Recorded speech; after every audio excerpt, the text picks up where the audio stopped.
Денешниот симпозиум на тема естетски концепти за функционална оклузална рехабилитација е во рамки на програмата за континуиран професионален развој и едукација на стоматолозите од општа пракса во Република Македонија. Конкретно темата е колкава е взаимноста и конектираноста на повеќе гранки од стоматологијата и колкаво е нивното влијание.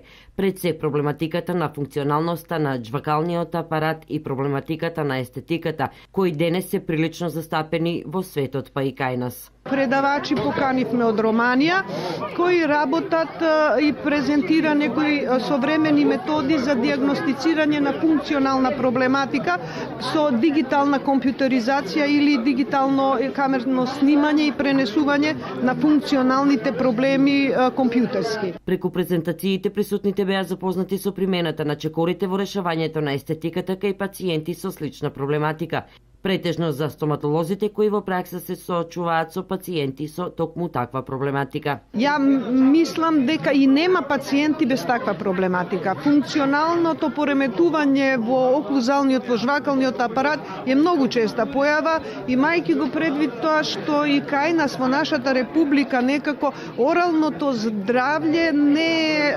завзема видна положба или видно ниво. Според Миноска, оралното здравје е процес кој треба да се одржува од рана возраст и континуирано да трае во текот на животот. Што се однесува до проблемот со кој некои се соочуваат, а се однесува на ноќното шкрипење со забите или ноќната апнеа, во овој случај треба да се вклучени повеќе медицински специјалисти предводени од стоматолозите кои користат специјални апарати.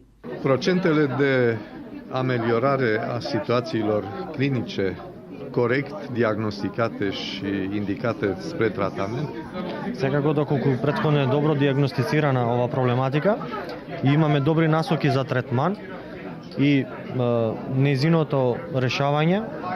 Arată o îmbunătățire a indexului apnee-hipopnee. Имаме подобрување во третманот, односно имаме многу добри резултати.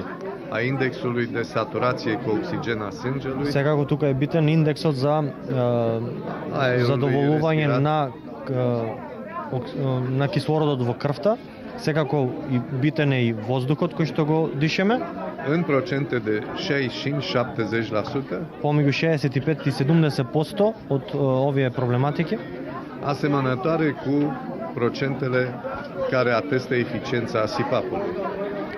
А секако тие се во на исто ниво, односно во иста линија и доколку го користиме тој специјален СИПАП апарат. Din păcate, но multe din situațiile care necesită astfel de tratamente, нажалост, голем број од овие случаи кој што е потребен третман со различни апарати, având cofactori cauzali mult mai multe elemente, во суштина на тој проблем постојат и други етиолошки фактори, значи не е само еден. Директни причинители за оваа појава се дијабетесот, прекумерната телесна тежина, изголемениот крвен притисок, како и невролошки заболувања.